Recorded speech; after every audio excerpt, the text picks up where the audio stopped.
কিরে, এমন একটা কাজ করলি আর আমাকে একবার জানানোর প্রয়োজন বোধ করলি না? আমি আবার কি করলাম? কেন, তুই জানিস না তুই কি করেছিস? তুই আমার বান্ধবীর সাথে প্রেম করিস, আবার আমাকে একবার বললি না পর্যন্ত।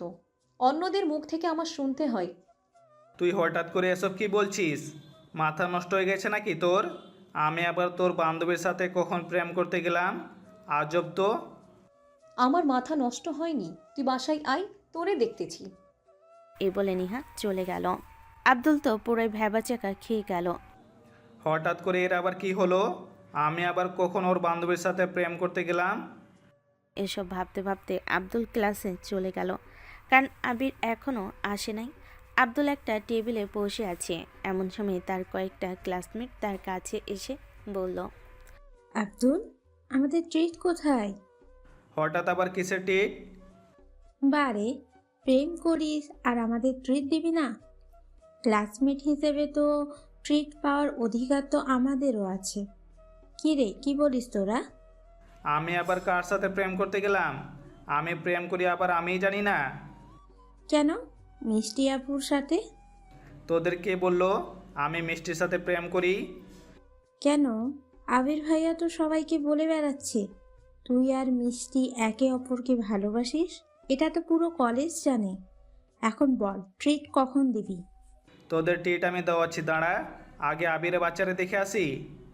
এই বলে আব্দুল ক্লাসরুম থেকে বের হলো। এখন আব্দুল বুঝতে পারল কেন একটু আগে নিহা তাকে এসব বলেছে, তার বান্ধবীর সাথে প্রেম করে। মিষ্টি জানলে না জানি কি হয়। এর জন্য আবির কাল যে আমারে বলল আজ সারপ্রাইজ দিবে। এই হলো ওর সারপ্রাইজ। একবার তোর দেখা পাই, তোর সারপ্রাইজ বের করতেছি। এসব ভাবছে আর আবিরকে খুঁজছে আব্দুল। আব্দুল আবিরকে খুঁজতে খুঁজতে কলেজ গেটের সামনে তাকিয়ে দেখে আবির তার দিকেই আসতেছে। এদিকে আবির তার সামনে আব্দুলকে দেখে দিল এক ভোঁদড়। আব্দুল তার পিছু পিছু দৌড়াতে লাগলো। আব্দুল অনেক রেগে আছে, তা দেখে আবির দৌড়াতে দৌড়াতে বলল, প্লিজ প্লিজ মামা, আমাকে মাফ করে দে। তুই একবার দাঁড়া, তোর মাপ আমি বের করতেছি। মামা, আমি ইচ্ছে করে এসব করি নাই। তুই শুধু একবার দাঁড়া, তোরে আমি দেখতেছি। আবির দৌড়াচ্ছে আর তার পিছনে আব্দুল। আব্দুল দৌড়াতে দৌড়াতে একটা মেয়ের সাথে ধাক্কা খেয়ে নিচে পড়ে গেল। উঠে দৌড়াতে যাবে এমন সময় আব্দুল এসে তার শার্টের কলার ধরে ফেলল। আব্দুল আবিরকে দাঁড় করাতেই আবির যে মেয়েটির সাথে ধাক্কা খেয়ে নিচে পড়ে গেল, সেই মেয়েটি আবিরকে থাপ্পড় দিতে এলে আব্দুল তার হাত ধরে নিল আর বলতে লাগলো, আপু, আপনার কষ্ট করতে হবে না, আপনি যান। ওর সাথে আমার অনেক হিসাব বাকি। এটা বলতে মেয়েটা চলে গেল আর আব্দুল আবিরের দিকে অনেক রেখে তাকালো। আবির ভয়ে ঢোক গিলে আব্দুলকে উদ্দেশ্য করে বলল, প্লিজ মামা, বিশ্বাস কর, আমি এসব করি নাই। বিশ্বাস, তাও আবার তোর মতো হারামি রে? তুই কাল ফাও ফাও টিট নিলি আর আজকে এসব? দাঁড়া, তোরে দেখাচ্ছি। এ বলে আব্দুল আবিরকে মারতে লাগলো। কয়েক মিনিট মারতেই আবির আব্দুলকে উদ্দেশ্য করে বলল, মামা, আর মারিস না, আমি ইচ্ছে করে এসব করি নাই। আমাকে তো মিষ্টি এসব করতে বলেছে। হোয়াট? কি বলিস কি? মামা, মিষ্টি এসব করতে বলেছে। একটু আগে মিষ্টি আমার কাছে এসেছিল আর বলেছিল আমি নাকি তোরে গুন্ডি বলেছি, আর তুই গুন্ডি বলেছিস। ওকে এই মিথ্যে কথাটা বলেছি, সেই জন্যই মারতে এসেছিল। আমি তো ভয়ে ভয়ে সব বলে দিয়েছি যে ওকে তুই তুই ওকে ভালোবাসিস। তাই তোকে মার খাওয়ানোর জন্য মিথ্যা কথা বলেছিলাম যে তুই ওরে গুন্ডি বলেছিস। তখন মিষ্টি আমাকে বলল। আব্দুল কি সত্যি আমাকে ভালোবাসে নাকি তুই বানিয়ে বলছিস? আমি তখন বললাম তুই সত্যিই ওকে ভালোবাসিস, তার মানে তুই আমারে ট্রিট পর্যন্ত দিয়েছিস। মাথা পুরো হ্যাং মারতেছে আমার। সবই বুঝলাম, কিন্তু তুই পুরো কলেজে কেন বলে বেড়াচ্ছিস যে মিষ্টি আর আমি একে অপরকে ভালোবাসি? আগে তো পুরো কথাটা শেষ করতে দিবি। বল। তুই যে মিষ্টিকে সত্যিই ভালোবাসিস, এটা শুনে মিষ্টি আমাকে বলেছে তুই আর মিষ্টি একে অপরকে ভালোবাসিস। এটা পুরো কলেজে হলে বেড়াতে, না হলে নাকি আমার অবস্থা খারাপ করে দিবে, এই বলে আমাকে থ্রেট দিয়েছে। তোকে তো পরে দেখতেছি, আগে ওই মিষ্টিকে দেখে আসি। এই বলে আব্দুল আবিরের কাছ থেকে চলে এলো আর মিষ্টিকে খুঁজতে লাগলো। খুঁজতে খুঁজতে দ্বিতীয় তলায় গিয়ে দেখলো নেহা আর মিষ্টি গল্প করছে। আব্দুল সেখানে গিয়ে বলল, নেহা, তুই যা তো এখান থেকে, উনার সাথে আমার কথা আছে। আমি যেতে পারবো না। তুই কি বলবি এখানেই বল। আমার রাগ করতেছে কিন্তু নেহা, তুই যা এখান থেকে। না, আমি যাব না। তুই কি বলবি আমার সামনে বল। তুই যাবি এখান থেকে? আব্দুলের ধমক খেয়ে নিহা সেখান থেকে চলে গেল। আব্দুল অনেক রেগে আছে সেটা মিষ্টিও ভালোভাবে বুঝতে পারছে। তখন আব্দুল মিষ্টিকে উদ্দেশ্য করে বলল, কি হচ্ছে এসব? কই কি হচ্ছে? আমি তো কিছুই দেখতে পারছি না। একদম ফাজলামি করবেন না আমার সাথে। আপনি আবিরকে কি বলতে বলেছেন সবাইকে? কি বলতে বলেছি? আমি আর আপনি একে অপরকে ভালোবাসি, এইটা কেন বলতে বলেছেন সবাইকে? যা সত্যি তাই তো বলছি। আমি আপনাকে কখন ভালোবাসলাম? আবির তো বলছে তুই আমাকে ভালোবাসিস, আর আমিও তো তোকে ভালোবাসি। তার মানে কি হলো? আমরা একে অপরকে ভালোবাসি। আবির মিথ্যা বলেছে, আমি আপনাকে ভালোবাসি না। আর এটা নিয়ে বাড়াবাড়ি যেন না হয়। বাড়াবাড়ির কি দেখছিস? বিয়ে পর্যন্ত করব, আর তোর টুনটুনির এখন থেকে যত্ন নিতে থাক। কখনোই সম্ভব না। কেন সম্ভব না? আমি কি দেখতে খারাপ? আমাকে যদি বিনা কাপড়ে দেখিস, তোর টুনটুনি এমনিতেই দাঁড়িয়ে যাবে।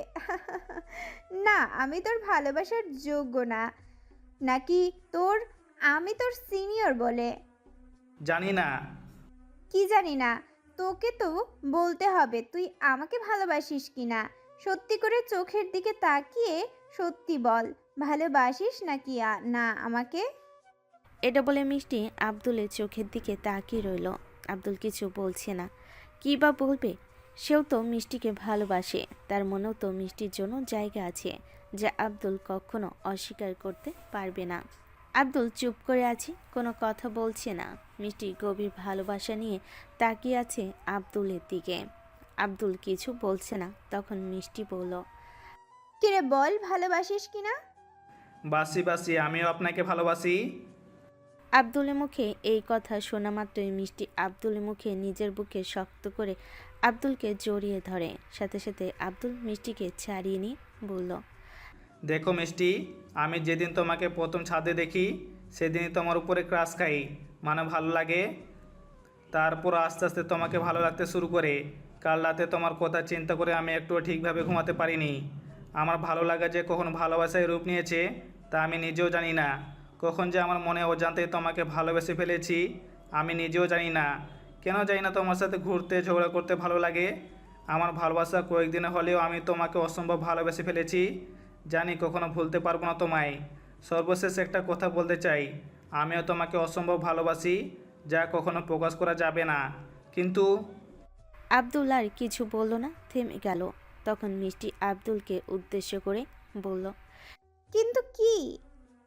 দেখো মিষ্টি, আমি তোমাকে অসম্ভব ভালোবাসি ঠিকই, কিন্তু এসব প্রেম ভালোবাসায় আমি বিশ্বাস করি না। এখন বলো, বিয়ে করবে আমায়? দেখ আব্দুল, আর মাত্র 4 মাস পর আমাদের এক্সাম।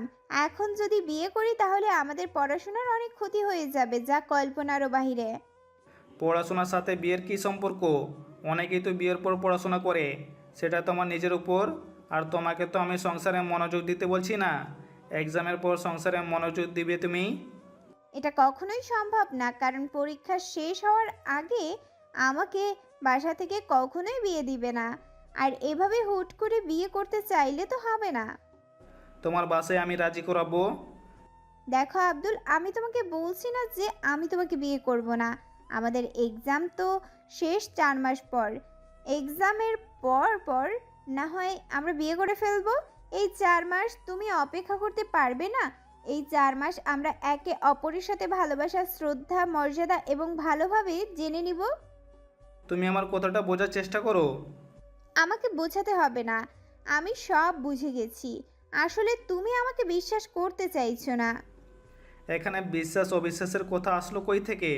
আমি তোমাকে বিশ্বাস না করলে কখনোই ভালোবাসতাম না। তাহলে তুমি আমার কথা মানছো না কেন আব্দুল? আচ্ছা যাও, মানলাম তোমার কথা। এই তো আমার মিষ্টি কিউট জুনিয়র বয়ফ্রেন্ড। এই বলে মিষ্টি আব্দুলকে শক্ত করে জড়িয়ে ধরল। আব্দুল আর কিছু বলল না, সেও মিষ্টিকে শক্ত করে নিজের বাহু ডোরে আবদ্ধ করে নিল। আব্দুল আর মিষ্টি একে অপরকে জড়িয়ে ধরে আছে, কোনো কথা বলছে না। মিষ্টির মুখে তো বিশ্বজয়ের করার মতো হাসি। আব্দুল আর মিষ্টি একে অপরকে জড়িয়ে ধরে আছে। এমন সময় পিছু থেকে নিহা এসে বলল। বাহ, এ क्या सीन है। এটা শুনেই আব্দুল আর মিষ্টি একে অপরকে ছেড়ে দিল। তখন মিষ্টি নিহাকে উদ্দেশ্য করে বলল। তুই আর আসার জায়গা পেলি না? দেখছিস তো কত সুন্দর করে জড়িয়ে ধরেছিলাম। আর জড়িয়ে ধরতে হবে না, বিয়ের পর ধরলেই হবে। আমার ছোট ভাই আমার বান্ধবীর সাথে প্রেম করে, তাও আবার আমার সামনে। আর আমি সিঙ্গেল হয়ে আমাকে দেখতে হচ্ছে। হায় রে কপাল। তোরে কি কেউ প্রেম করতে মানা করেছে? কলেজে তো কত ছেলে আছে, একটা পছন্দ করে পটিয়ে নে। আমার বাবা দরকার নাই, আমি এমনি ঠিক আছি। তোরাই প্রেম কর। তাহলে হিংসা করতেছিস কেন? আমি আবার কই হিংসা করলাম? বড় হয়ে ছোট ভাইয়ের প্রেম দেখতে হচ্ছে, তাই মনের দুঃখে বললাম। হয়েছে, তোর আর মনে দুঃখে বলতে হবে না। আমি বাসে গিয়ে বলছি তোর বিয়ে করে দিতে। আমার এখন বিয়ে করার শখ নাই। যা তুই বিয়ে কর গিয়ে আমার বান্ধবীর সাথে। করবই তো, তোর জন্য কি আমি অপেক্ষা করব নাকি? আমার জন্য তোর অপেক্ষা করতে হবে না। যা ভাগ, তুই গিয়ে বিয়ে কর। তোর সাথে কথা বলে মাথা নষ্ট করতে চাই না। তোরা থাক, আমি গেলাম। এই এই, কই যাচ্ছিস? আমার সামনে আমার বান্ধবীর সাথে প্রেম করিস আর ট্রিট দিবি না? না দিব না, কি করবি? ঠিক আছে, বাসায় গিয়ে সব বলছি। আয় তুই বাসায়। প্লিজ বোন, তোর বাসায় গিয়ে বলতে হবে না। তোর টিট লাগবে তো?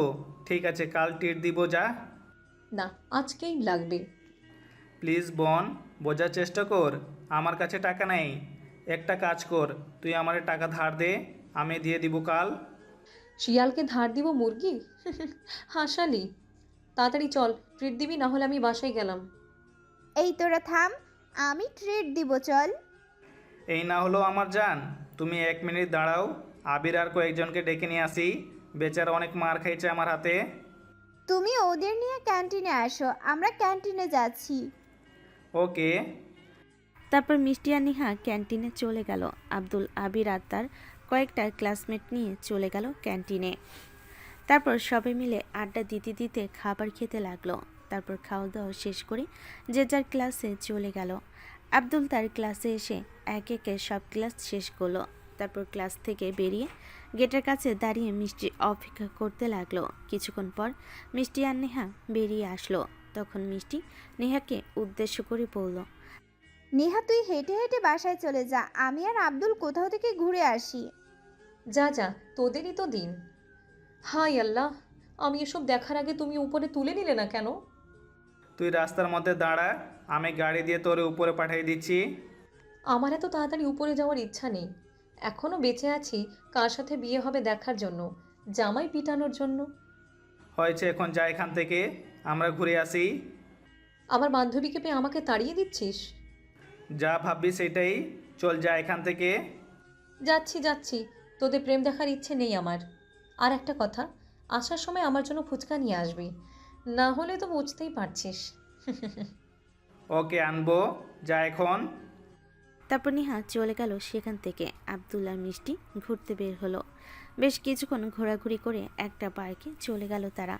মিষ্টিকে ঘাসের উপর বসে পড়লো আর আব্দুল মিষ্টির কোলে মাথা দিয়ে শুয়ে পড়লো। মিষ্টি আব্দুলের চুলে বিলি কেটে দিতে লাগলো। আব্দুল চোখ বন্ধ করে উপভোগ করছে। এমন সময় মিষ্টি হঠাৎ করে বলল। আজ থেকে তোর সিগারেট খাওয়া বন্ধ। তুমি কিভাবে জানলে আমি সিগারেট খাই? সেদিন রাতে তোরে ছাদে খাইতে দেখেছিলাম। সিগারেট কেন খাই এটা ভাবতে এখন একটা সিগারেট লাগে, ছাড়বো কেমনে? তোর আজ থেকে সিগারেট খাওয়া বন্ধ। সিগারেট না খেলে আমি কি খাবো? আর সিগারেট না খেলে আমার সিগারেট খাওয়ার পিনিক উঠে। কেন আমার ঠোঁট জোড়া চুষে খাবি? এটা বলে মিষ্টি লজ্জায় লাল হয়ে গেল। আব্দুল তো অবাক হয়ে মিষ্টির দিকে তাকিয়ে আছে। তখন আব্দুল দুষ্টামি করে বলল। আমার তো এখন সিগারেটের পিনিক উঠেছে, আমি এখন তোমার ঠোঁট খাবো? এটা বলে আব্দুল তার মুখ মিষ্টির কাছে নিয়ে গেল। মিষ্টির গরম নিঃশ্বাস আব্দুল অনুভব করতে পারছে। আব্দুল আর মিষ্টির শরীরে এক শিহরণ বয়ে যাচ্ছে। আব্দুল আর কোনো কিছু না ভেবে 4 ঠোঁট এক করে দিল। মিষ্টি পুরো কেঁপে উঠল। মিষ্টি প্রথমে রেসপন্স না করলেও পরে রেসপন্স করে। এদিকে আব্দুল তো কোনো এক অনুভূতির শহরে ভাসছে। আস্তে আস্তে আব্দুলের হাত মিষ্টির বুকের উপর চলে যায়। আব্দুল তখন বুঝতে পারছে কোথায় হাত দিয়েছে। আব্দুল তখন সুযোগটা মিস করলো না। আস্তে আস্তে নরম রবার্টের মতো বলগুলো টিপতে লাগলো। মিষ্টি ও আব্দুলের পিঠ খামচে ধরে কিস করতে লাগলো। সে যে এক কেমন অনুভূতি তা আপনাদের বলে বোঝাতে পারবো না। এই অনুভূতি আপনারা বুঝতে পারবেন না, কারণ আপনারা অসহায় সিঙ্গেল শিশু। আপনাদের মতো সিঙ্গেল শিশুদের আর কিছু বলে কষ্ট দিতে চায় না। আপনারা আবার রাতে স্বপ্ন দেখবেন। প্রায় 15 মিনিট লিপ কিস করার পর আব্দুল মিষ্টিকে ছেড়ে দিল। দুজনেই হাঁপাতে লাগলো। মিষ্টি তো লজ্জে কিছু বলছে না, তা দেখে আব্দুল বলল, আর একটা দেই? এই না না, বিয়ের পর। আর আমার এই ছোট বলগুলো টিপলে কেন? তাহলে চলো বিয়ে করি। আর ওই বলগুলো টিপতে পারলাম কই? এত ছোট বল দুইটা তোমার, এত টাইট কেমনে কি? দেখবি আস্তে আস্তে টিপাটিপি করলে যখন বড় হয়ে যাবে তখন বেলুনের মতো তুলতুলে নরম হয়ে যাবে। তাহলে চলো আজকে রাতে তোমাকে আদর করে টিপে টিপে তোমার বল দুইটা বেলুন বানিয়ে ফেলবো। আর 4টা মাস অপেক্ষা কর, তারপর যত ইচ্ছা আদর করিস, না বলবো না। 4 মাস মানে 120 দিন অপেক্ষা করতে হবে? ঘুরে আমার জুনিয়র লুচ্চা বয়ফ্রেন্ড রে, তার আর তর সইছে না। আমি লুচ্চা না। আমার মামাতো বোন, চাচাতো বোন, খালাতো বোন থাকা সত্ত্বেও আমি কারোর সাথে কথা পর্যন্ত বলি না। আশা করি দ্বিতীয়বার আমার লয়্যালিটি নিয়ে প্রশ্ন তুলবে না। ঘুরে আমার কিউট জুনিয়র জামাই রে, আমার প্রতি এত লয়ালিটি। বোর আর হইলাম কই? হবে হবে, কিছুদিন অপেক্ষা করো, দেখবে বর থেকে বাবুর আব্বু হয়ে গেছ। আচ্ছা মিষ্টি, তুমি আমাকে কোনোদিন ছেড়ে যাবে না তো? তুমি ছেড়ে গেলে আমি নিজেকে সামলাতেই পারবো না। তোমাকে নিয়ে আমার ভয় হয়। তুমি আমাকে চোখ বন্ধ করে বিশ্বাস করতে পারো, আমি তোমায় ঠকাবো না কখনো। আর আমাকে নিয়ে তোমার ভয় করতে হবে না। তুমি আমার দিকে খেয়াল রেখো, আমি তোমায় ভালোবেসে যাব। তোমায় আমি অনেক ভালোবাসি আর অনেক বিশ্বাস করি। আচ্ছা চল, অনেক সময় হয়ে গেল, ওঠা যাক। চলো। ওকে চল। তারপর মিষ্টি আর আব্দুল ফুচকা খেতে গেল। একে অপরকে ফুচকা খাইয়ে দেওয়ার মাধ্যমে ফুচকা খাওয়া শেষ করলো। তারপর নিহার জন্য ফুচকা নিয়ে ওরা বাসায় আসতে লাগলো। আব্দুল বাইক চালাচ্ছে আর পিছন থেকে মিষ্টি বুকটা চেপে ধরেছে। কাল ছিল এক ভিন্ন সম্পর্ক, আর আজ এক ভিন্ন সম্পর্ক দুজনের মাঝখানে। মিষ্টি পিছন দিক থেকে আব্দুলকে জড়িয়ে ধরে। আব্দুলের এক অদ্ভুত ফিলিংস হচ্ছে, যা আপনাদের মতো সিঙ্গেল পোলাপাইন বুঝবে না। যান বাসায় গিয়ে আশি খান, সিঙ্গেল থাকতে লজ্জা করে না। তারপর আব্দুল আর মিষ্টি বাসায় চলে আসলো। মিষ্টি তার বাসে যাওয়ার আগে একটা ফ্লাইং কিস ছুঁড়ে দিল। আব্দুল বুকে হাত দিয়ে মিষ্টি যাওয়ার দিকে তাকিয়ে রইল।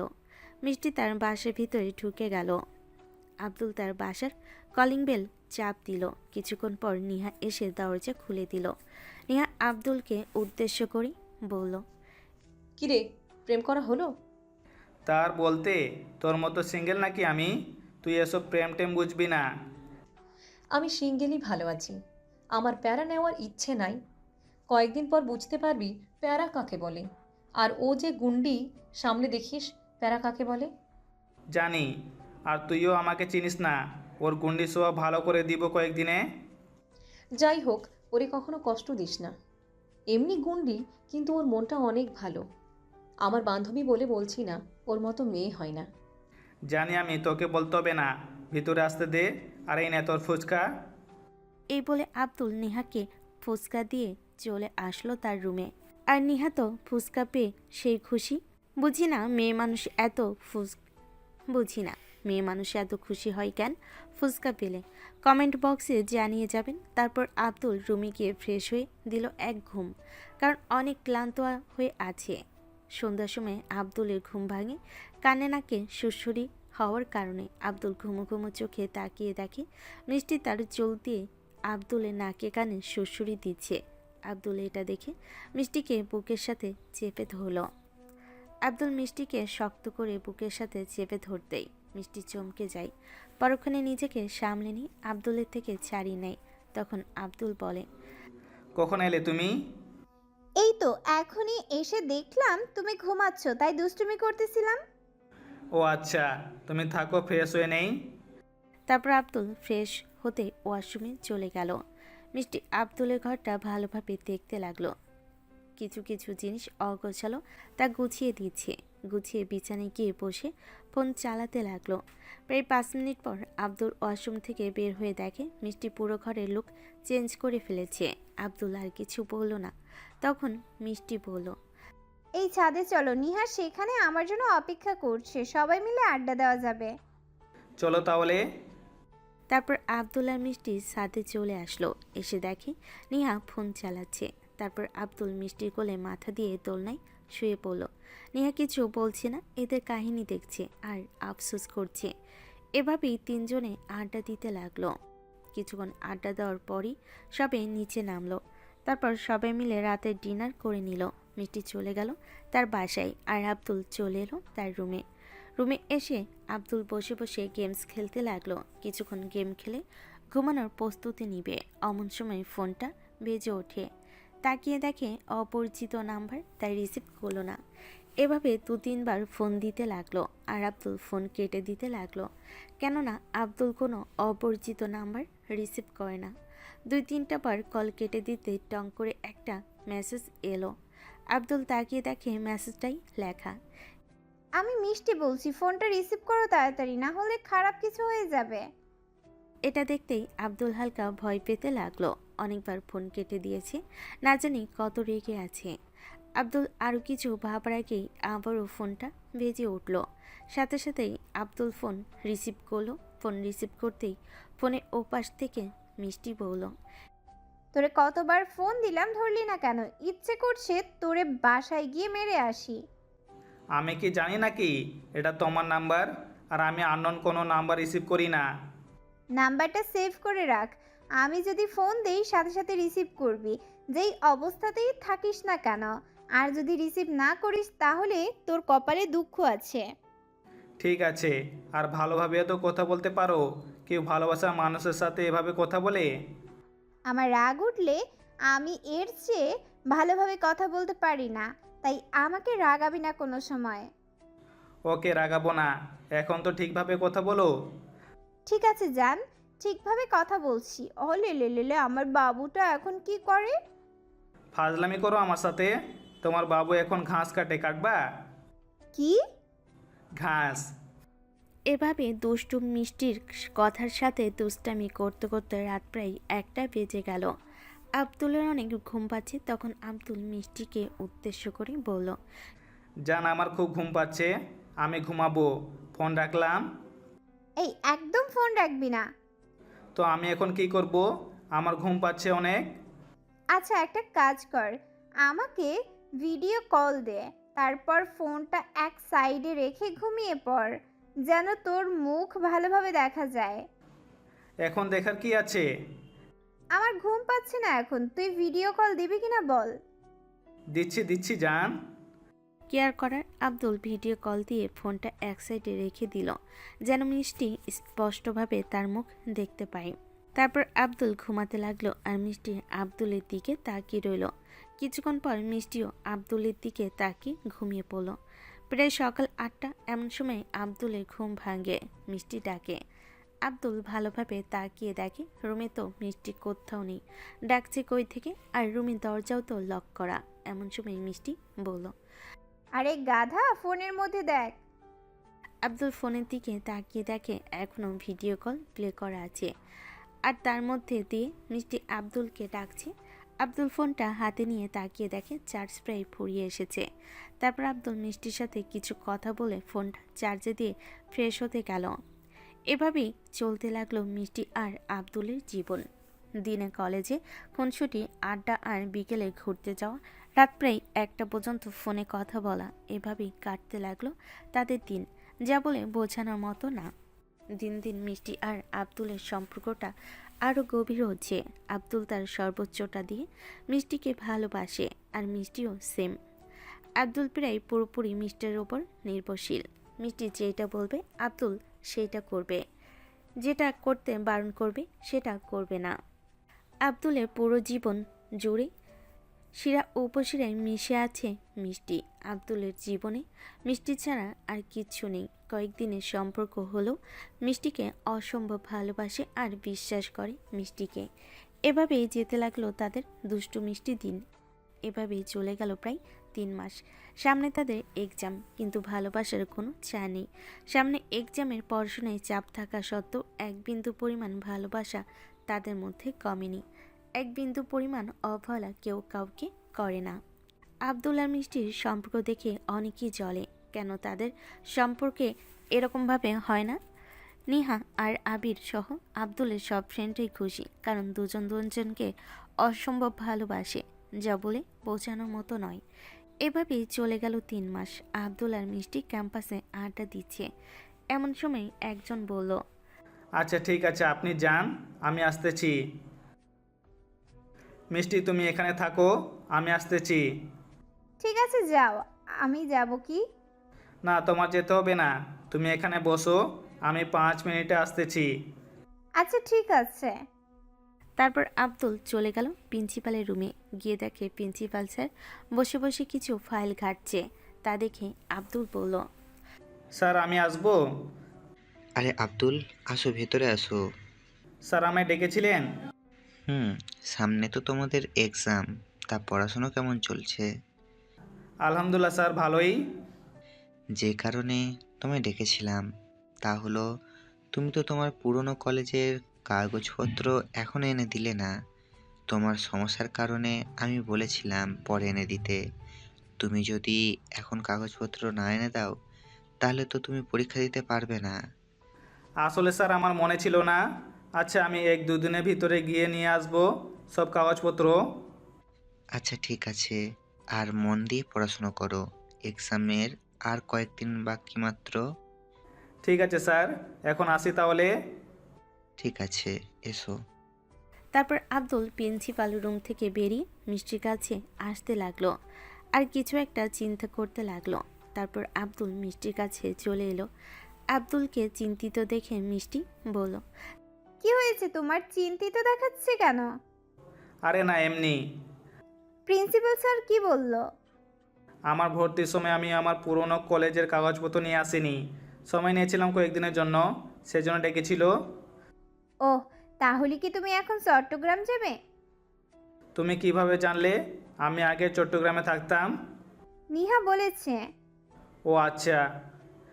তা কোন দিন যাবে কাগজপত্র আনতে? ভাবতেছি আজকে রাতেই গাড়িতে উঠবো, তাহলে কাল সকাল সকাল পৌঁছে যাব কলেজে। ও আচ্ছা, তাহলে চলো এখন একটু ঘোরাঘুরি করে বাসায় যাই, ক্লাস করতে হবে না। ঠিক আছে, চলো। তারপর আব্দুল আর মিষ্টি ঘোরাঘুরি করে বিকেলে বাসে চলে এলো। আব্দুল বাসে গিয়ে ফ্রেশ হয়ে ঘুমিয়ে পড়লো, কেননা সারা রাত জার্নি করতে হবে। সন্ধ্যার সময় নিহা এসে ডেকে দিল। তারপর আব্দুল ঘুম থেকে উঠে ফ্রেশ হয়ে রেডি হতে লাগলো। রেডি হয়ে নিচে এসে সবার সাথে খাবার খেয়ে সবার থেকে বিদায় নিয়ে বেরিয়ে পড়লো। বাড়ির বাইরে বের হতে দেখে মিষ্টি দাঁড়িয়ে আছে। তা দেখে আব্দুল বলল, কি হলো, এভাবে দাঁড়িয়ে আছো কেন? জানি না। আব্দুল কিছু না বলে মিষ্টিকে জড়িয়ে ধরে কপালে একটা চুমু দিল। তা দেখে মিষ্টি লজ্জা পেল। তখন আব্দুল বলল, সাবধানে থেকো, মাত্র 2 দিনের বিষয়, যাবো আর আসবো। সাবধানে যেও, আর কোনো সমস্যা হলে ফোন দিও, আর আমি ফোন দিলে ধরো, না হলে তো বুঝতেই পারছিস কি হবে। হুম।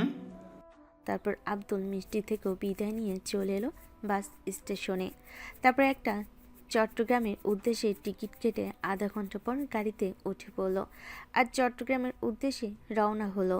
তারপর আব্দুল মিষ্টিকে ফোন দিল। প্রায় সারা রাত মিষ্টির সাথে কথা বলে বলে কাটিয়ে দিল রাত। প্রায় 8টার সময় আব্দুল চট্টগ্রামে পৌঁছে যায়।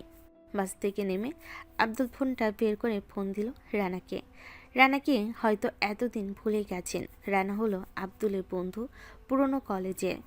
আব্দুল কয়েকবার ফোন দিল রানাকে, কিন্তু ফোনটা বন্ধ আসছে। তা দেখে আব্দুল একটু চিন্তিত হলো, রানার আবার কিছু হয়ে গেল নাকি। আব্দুল আর কোনো কিছু না ভেবে একটা গাড়ি নিল। তারপর আসতে লাগলো সেই জায়গায় যেখানে আব্দুল আগে থাকতো। প্রায় আধা ঘন্টা পর চলে এলো সেই কাঙ্ক্ষিত জায়গায়। আব্দুল বাসার সামনে এসে 2-3 বার কলিং বেল চাপ দিতেই রানা চোখ মুছতে মুছতে এসে দরজা খুলে দিল। চোখের সামনে আব্দুলকে দেখে রানা অবাক হয়ে বলল, কি রে, আমি কি স্বপ্ন দেখতেছি নাকি? তুই তাও আবার এত সকাল সকাল। আরে স্বপ্ন না, সত্যি। কিন্তু তুই এত সকাল সকাল হঠাৎ কিছু হয়েছে নাকি? আরে না, কলেজ থেকে কিছু কাগজপত্র নিতে হবে, তাই আসলাম। ও আচ্ছা, আয় ভিতরে আয়। আর আমাকে বলে আসতে পারতি তো, তোকে আনতে যেতাম। কতবার ফোন দিলাম, কিন্তু ফোন বন্ধ আসছে। আসলে চার্জ নাই, বন্ধ হয়ে আছে। তুই রুমে গিয়ে ফ্রেশ হয়ে নে, আমি আসছি। ওকে। তারপর আব্দুল রুমে এসে ফ্রেশ হয়ে নিল। তারপর কিছুক্ষণ ফোনে মিষ্টি আর তার আব্বু আম্মুর সাথে কথা বলতে লাগলো। কথা বলা শেষ হতেই রানা সকালের জন্য নাস্তা নিয়ে এলো। তারপর দুজনে নাস্তা করে নিল। দুজনে সোফায় বসে আছে। এমন সময় আব্দুল বলল, নিলয়ের কি অবস্থা? আগের মতোই, সুস্থ হয়ে এসে এখন তোকে খুঁজে বেড়াচ্ছে পাগলের মতো। আমি একটা জিনিস এখনো বুঝতে পারছি না, ওরে সেদিন রাতে তো বাজেভাবে মারলো কে? যেই মারুক, ভালো করছে। আমি মারতে পারলে তো আরও ভালো লাগতো। ওর জন্য তুই আমার কাছ থেকে দূরে। তোর জন্যই ও আমার হাত থেকে বেঁচে আছে। আরে না, ওর কারণে না, এমনিই বাসায় যাই না 2 বছর ধরে, আব্বু আম্মু রাগ করেছিল তাই। ও, কিন্তু আজকে যদি কলেজে দেখা হয় তাহলে কিন্তু বিশাল বড় একটা ঝামেলা লেগে যাবে। হুম, আমিও সেটাই ভাবছি। আর যদি কোনো ঝামেলা করতে আসে, এবার আর পারবে না, গিয়ে রেখে দেব। আগে গিয়ে দেখি না কি হয়। হুম, আজের একটা ভিত করতেই হবে। আচ্ছা, আমাকে একটা কথা বল। হুম, বল। তুই চাইলেই তো ওর কাহিনী শেষ করে দিতে পারিস। তাহলে তুই ওর কিছু করতেছিস না কেন বুঝলাম না। এখানে থাকলে ওর গায়ে হাত তুলতে হবে, তাই সেই কারণে তুই এখান থেকে চলে গেছিস। সেটা আমি জানি, কিন্তু কেন? আচ্ছা, নিলয় আমাদের কি ছিল আগে? Best friend. এখন বল, তুই আমাকে কি ভাবিস? বেস্ট ফ্রেন্ড, বেস্ট ফ্রেন্ডের চেয়ে বেশি নিজের ভাই মনে করি তোকে। তাহলে তোর আর আমার সম্পর্ক যদি কাল কোনো কারণে নষ্ট হয়, তাহলে কি আমার গায়ে হাত তুলবি? না, কখনোই না। সেই কারণেই আমি ওর সাথে ঝামেলা করতে চাই না। ও ওর মতো থাকুক, আমরা আমাদের মতো। এটা নিয়ে বাড়াবাড়ি আর করবি না। হুম, আচ্ছা, নীলয় যদি কোনো ঝামেলা করে, আমি শিওর কোনো না কোনো ঝামেলা হবে আজ তোকে দেখলে। হুম, জানি। তার জন্য আমরা প্রিপারেশন নিয়ে যাব। তুই পোলাপান ঠিক করে রাখিস। ওকে, আচ্ছা তুই ঘুমা, অনেক জার্নি করে এসেছিস। আচ্ছা, পোলাপান রেডি করে রাখিস। আর একটা কথা, 2 ঘন্টা পর আমাকে ডেকে দিবি। আচ্ছা ঠিক আছে, তুই ঘুমা। এই বলে রানা চলে গেল। আব্দুলও ঘুমিয়ে পড়ল অনেক ক্লান্ত থাকায়। প্রায় 2 ঘন্টা পর রানা এসে আব্দুলকে ডেকে দিল। আব্দুল ঘুম থেকে উঠে ফ্রেশ হয়ে নিল। আব্দুল আর রানা সোফায় বসে আছে। তখন আব্দুল বলল, কি রে, পোলাপান রেডি আছে তো? যদিও পোলাপান লাগবে না, আমরাই যথেষ্ট। তবুও কয়েকটা পোলাপান রেডি করে রাখছি। আচ্ছা ঠিক আছে। আর একটা কথা, তুই আমার সাথে থাকবি না। যদি আমি ইশারা করি তাহলে আসবি, না হলে না। যদিও ওদের আমি একাই দেখে নিতে পারবো। আচ্ছা ঠিক আছে, আমি তোর পাশে পাশেই থাকবো। আচ্ছা ঠিক আছে, চল যাওয়া যাক। হুম, চল। তারপর আব্দুল আর রানা চলে এলো কলেজের উদ্দেশ্যে। আব্দুল ভালোভাবে তার G18 গানটা ভালোভাবে গুঁজে নিল কোমরে। কলেজে আসতেই রানা আব্দুলের থেকে দূরে সরে গেল। আব্দুল কলেজের ভিতর গিয়ে দেখলো নিলয় কোথাও নাই। তাই আব্দুল ভাবল, যাক, ভালোই হয়েছে, না হলে কে আবার এখন ঝামেলায় জড়াবে। এই ভেবে আব্দুল সেই চিরচেনা ক্যাম্পাস ধরে হেঁটে চলে গেল প্রিন্সিপাল রুমে। আব্দুল প্রিন্সিপাল রুমের সামনে গিয়ে বলল, স্যার, আসতে পারি? আরে আব্দুল, এতদিন পর আসো আসো। আব্দুল ভিতরে গিয়ে একটা চেয়ার টেনে বসে পড়ল। তখন প্রিন্সিপাল স্যার আব্দুলকে বলল, আব্দুল, তুমি কোথায় গেছিলে তা আবার এতদিন ধরে? স্যার, আপনি তো জানেন আমার বাসা ঢাকায়, তাই সেখানে একটা কলেজে গিয়ে ভর্তি হয়েছি আব্বু আম্মুর সুবিধার্থে। ও আচ্ছা, বুঝলাম। তা এতদিন পর হঠাৎ কি মনে করে এখানে আসা? আসলে স্যার, আমি তো সেখানে ভর্তি হয়েছি হঠাৎ করে, তাই ছাড় পড়তো আর কিছু কাগজপত্র নিয়ে যেতে পারি নাই, তাই আসলাম ওগুলো নিতে। আচ্ছা, তুমি 2 মিনিট দাঁড়াও, আমি গুছিয়ে দিচ্ছি। এই বলে প্রিন্সিপাল স্যার ছাড়পত্র দিয়ে দিল আর কিছু গুরুত্বপূর্ণ কাগজ। তখন আব্দুল বলল, স্যার, তাহলে আমি আসি। ঠিক আছে, সাবধানে যেও আর মন দিয়ে পড়ালেখা করো, সামনে তোমাদের এক্সাম।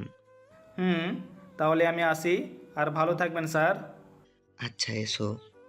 তারপর আব্দুল কাগজপত্র নিয়ে প্রিন্সিপাল রুম থেকে বেরিয়ে ক্যাম্পাস ধরে হেঁটে আসছে। এমন সময় কেউ পিছন থেকে আব্দুলের পিঠে একটা লাথি দিল। সাথে সাথে আব্দুল মুখ থুবড়ে পড়ে গেল মাটিতে। আব্দুল উঠে দেখে নিলয় তার সামনে দাঁড়িয়ে আছে, আর তার সাথে কিছু পোলাপাইন। আব্দুলের ঠোঁট কেটে রক্ত পড়ছে। আব্দুল তার ঠোঁটে থাকা রক্ত মুছে নিয়ে নিলয়কে উদ্দেশ্য করে বলে, দেখ নিলয়, আমি কিন্তু এখানে ঝামেলা করতে আসিনি। খামোখা ঝামেলা না করে আমাকে যেতে দে। কি তোরে যেতে দিব? হা হা, হাসাইলি আমারে। মারার সময় মনে ছিল না আমি নিলয়, অন্য কেউ নয় যে মেরে চলে যাবি আর কেউ কিছু বলবে না। দেখ নিলয়, ঝামেলা সৃষ্টি করিস না। আমি তোকে সেদিন রাতে মারিনি। চুপ, একদম চুপ। মিথ্যা কথা বলবি না। তোর জন্য আমি 3 মাস হসপিটালে বেডে কাটিয়েছি, আর তুই কিভাবে ভাবলি আমি তোকে ছেড়ে দিব? দেখ, আমি তোকে এখনো বলছি, আমি তোর গায়ে হাত দিই নাই। আচ্ছা, মানলাম তুই আনার গায়ে হাত দিসনি, তাহলে তুই পালিয়ে গেলি কেন? এই আমি আব্দুল কখনো ময়দান ছেড়ে পালাই না। আর এখানে থাকলে আমি জানতাম তুই আমার কথাই বলবি যে আমি তোকে মেরেছি, তাই তোর সাথে ঝামেলা করে তোর গায়ে হাত তুলতে চাই না আমি, তাই চলে গেছিলাম। কিন্তু দেখ, এখন ঝামেলা করলে কিন্তু সত্যি সত্যি তোর অবস্থা খারাপ হয়ে যাবে। কি? তুই আমার অবস্থা খারাপ করবি? দেখ তোর অবস্থা করি আজকে আমি। এই বলে নিলয় আব্দুলের বুক বরাবর একটা লাথি মেরে দিল। আব্দুল লাথি খেয়ে আবারও নিচে পড়ে গেল। আব্দুল উঠে সবাইকে মারতে লাগলো, কারণ ওরা 4-5 জন ছিল, যেগুলো আব্দুলের কাছে কোনো ব্যাপার না। আব্দুল এক এক করে সবাইকে হকি স্টিক দিয়ে মারতে লাগলো। নিলয় নিচে আছে আর আব্দুল বেঘোরে মারছে তাকে। এমন সময় কেউ আব্দুলের পিছনে দিল হকি স্টিক দিয়ে একবারই। আব্দুল বাড়ি খেয়ে মাথায় হাত দিল। মাথা থেকে প্রচুর ব্লিডিং হতে লাগলো। আব্দুল মাথায় হাত চেপে ধরে ঘুরে সামনে তাকিয়ে দেখে হকি স্টিক নিয়ে দাঁড়িয়ে আছে নিলয়ের ডান হাত রাফি। রাফি সজোরে দিল আব্দুলের বুকে এক লাথি। আব্দুল মাথায় হাত চেপে ধরে মাটিতে পড়ে গেল ছিটকে। এটা দেখে রানা তার ছেলেপুলে নিয়ে আসতে চাইলে আব্দুল হাতের ইশারায় না করে দেয়, যেন কিছুই হয়নি আব্দুলের। আব্দুল মাটিতে বসে আছে। এমন সময় রাফি হাত বাড়িয়ে দিলে নিলয় মাটি থেকে তুলতে রাস্তার কোমরের হাত দিয়ে G18টা বের করতে যাবে।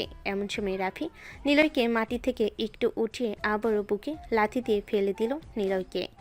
রাফির লাথি খেয়ে নিলয় নিচে পড়ে গেল। আব্দুল্লাহ নিলয় দুজনেই অবাক হয়ে তাকিয়ে আছে। আব্দুল তার কোমর থেকে G18 বের করলো না। নিলয়কে লাথি দিয়ে নিলয় আর আব্দুলের দিকে তাকিয়ে উচ্চস্বরে হাসতে লাগলো রাফি। তখন রাফি নিলয়কে উদ্দেশ্য করে বলল, কিরে নিলয়, অবাক হচ্ছিস? অবাক হওয়ারই কথা। অনেক দিনের মাস্টার মাইন্ড প্ল্যান কাজে লাগলো আমার। প্ল্যান? কিসের প্ল্যান? কেন এই সব কিছুর? এইসব কিছুর মানে? আরে এত অস্থির হচ্ছিস কেন? তোদের সব বলবো আজকে, না হলে তোদের মরার পরও আফসোস থেকে যাবে। আচ্ছা শুন তাহলে। আচ্ছা, তোর মনে আছে তুই একটা মেয়েকে অসম্ভব ভালোবাসতি, যার কারণে তোর আর আব্দুলের মধ্যে বন্ধুত্ব নষ্ট হয়ে তোরা একে অপরের শত্রুতে পরিণত হয়েছিস? যেখানে আব্দুলের কোনো দোষ ছিল না, সব আমার প্ল্যান করা। আচ্ছা শুরু থেকে বলি, তুই মেয়েটাকে একটু বেশি জান প্রাণ দিয়ে ভালোবাসতি, যেটা আমরা সবাই জানতাম। তুই একটু বিতু থাকার কারণে তুই একটা চিঠি লিখে আব্দুলকে দিয়েছিলি মেয়েটাকে দেওয়ার জন্য, মনে আছে? মনে আছে। যেটা আব্দুল আমার চিঠি পাল্টে সে লাভ লেটার দিয়েছিল আর আমার নামে বাজে বাজে কথা বলেছিল। আমি কাউকে কোনো চিঠি দেই নাই। আমি তো চিঠি রাফিকে দিয়ে চলে এসেছিলাম, যাতে ওই মেয়েটাকে দিয়ে দেয়। আরে আমার কথা শোন, মরার জন্য উতলা হয়ে উঠেছিস কেন? চিঠিটা তুই আব্দুলকে দিয়ে চলে যাওয়ার পর আব্দুলের ফোনে একটা ফোন আসে, তার আব্বু নাকি অসুস্থ। তাই আব্দুল চিঠিটা আমার হাতে দিয়ে চলে গিয়েছিল, আর আমিও সে সুযোগটা কাজে লাগালাম। আব্দুলের নাম নিয়ে একটা লাভ লেটার লিখে, তোর নামে সব বাজে বাজে কথা লিখে, আব্দুলের নাম লিখে মেয়েটাকে চিঠিটা দিলাম। যার ফলে তুই পরের দিন মেয়েটাকে প্রপোজ করায় মেয়েটা তোর মুখে জুতা দিয়ে বাড়ি মেরে পুরো ক্যাম্পাসের সামনে তোকে অপমান করেছিল, যেখানে আব্দুল বেচারা ফেঁসে গেল। আর তুই এটার জন্য আব্দুলকে শুধু দায়ী করেছিলি, যেখান থেকে তোদের শত্রুতা শুরু। তারপর আস্তে আস্তে তোদের উস্কানি দিয়ে তোদের শত্রুতা চরম পর্যায়ে বাড়িয়ে তুললাম, মারামারি পর্যায়ে। এত করে তোর লাভ কি? তুই কেন আমাদের বেস্ট ফ্রেন্ডশিপটা নষ্ট করে একে অপরের শত্রু বানানি? জবে থেকে তোরা কলেজে এসেছিলি তখন থেকে তোদের কারণে আমি ড্রাগস পাচার করতে পারতাম না।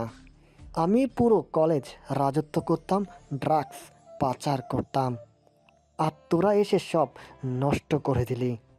আমি নিজের কলেজে আমি রাজত্ব করতে পারতাম না শুধু তোদের কারণে।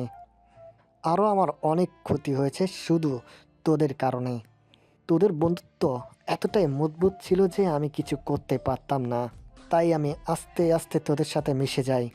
আর তোদের সেই শত্রুটাকে কাজে লাগিয়ে আমি আবার ড্রাগস পাচার করতে লাগলাম।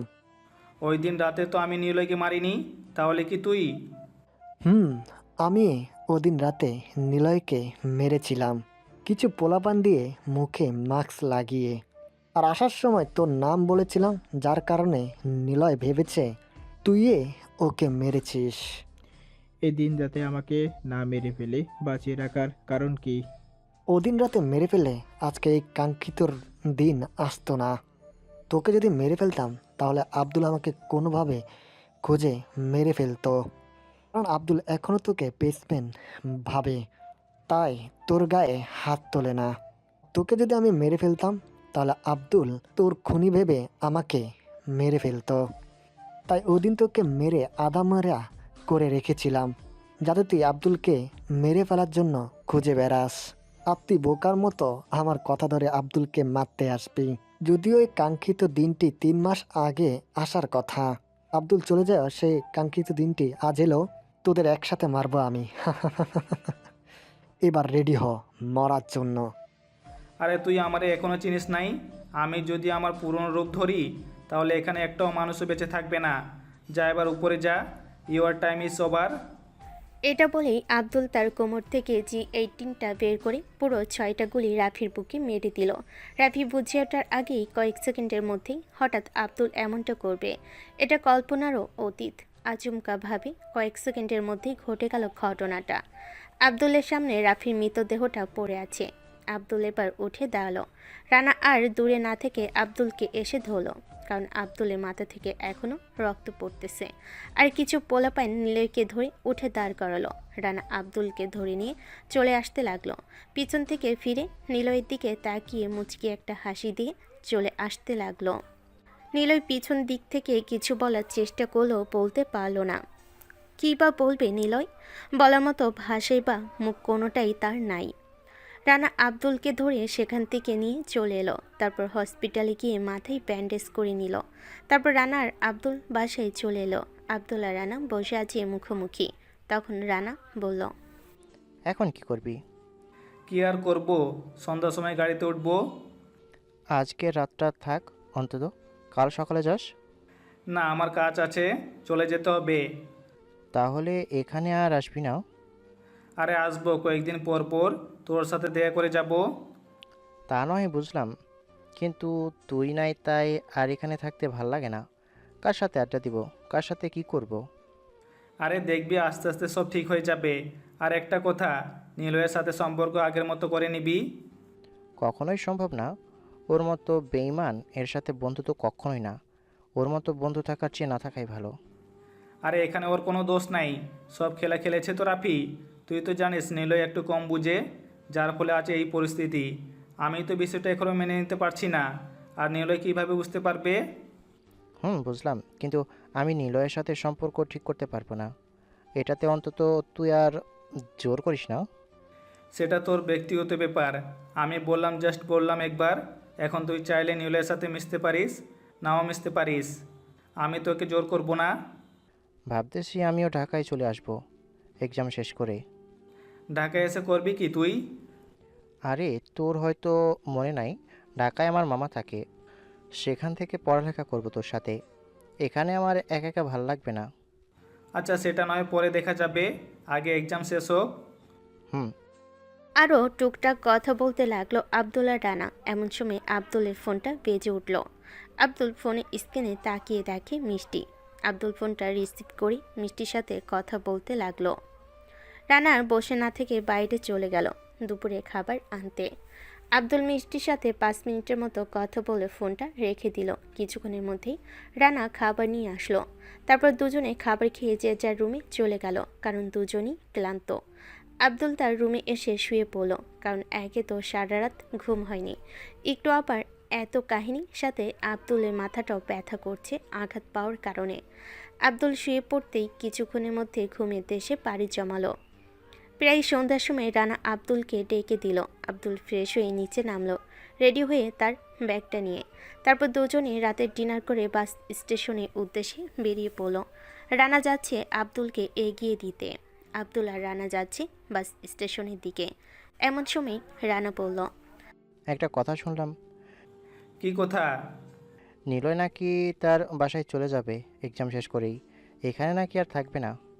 ও আচ্ছা, তা নিলয়ের বাসা জানি কই? কেন, তোর মনে নেই? নিলয়ের আসল বাসায় তো ঢাকায়।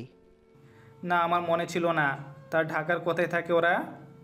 সেটা আমি জানি না। ও আচ্ছা, এসব বাদ দে, চল, দেরি হয়ে যাবে। চল, দেরি হয়ে যাবে। তারপর রানা আর আব্দুল বাইকে করে চলে এলো বাস স্টেশনে। রানা একটা টিকিট কেটে আব্দুলকে বাসে উঠিয়ে দিল। আব্দুলের সাথে কিছু কথা বলে আব্দুলকে বিদায় দিয়ে চলে গেল। তারপর কয়েক মিনিটের মধ্যেই বাস ছেড়ে দিল ঢাকার উদ্দেশ্যে। আব্দুল নিহাকে ফোন দিয়ে জানিয়ে দিল সে গাড়িতে উঠে পড়েছে। তারপর আব্দুল মিষ্টিকে ফোন দিয়ে কথা বলতে লাগলো। প্রায় 8-10 ঘন্টা জার্নি করে আব্দুল ঢাকায় চলে এলো। রাতে প্রায় অধিক সময় মিষ্টির সাথে কথা বলতে বলতে কাটিয়ে দিয়েছে, তাই তেমন প্যারা হয়নি আব্দুলের। তারপর আব্দুল একটা গাড়ি নিয়ে বাসায় চলে এলো। বাসে এসে কলিং বেলের চাপ দিতেই নেহা এসে দরজা খুলে দিল। মনে হয় আব্দুলের জন্যই অপেক্ষা করছিল। আব্দুলের মাথায় এখনও ব্যান্ডেজ করা। আব্দুলের মাথায় ব্যান্ডেজ করা দেখে নেহা উত্তেজিত হয়ে বলল, কি রে, তোর মাথায় ব্যান্ডেজ কেন?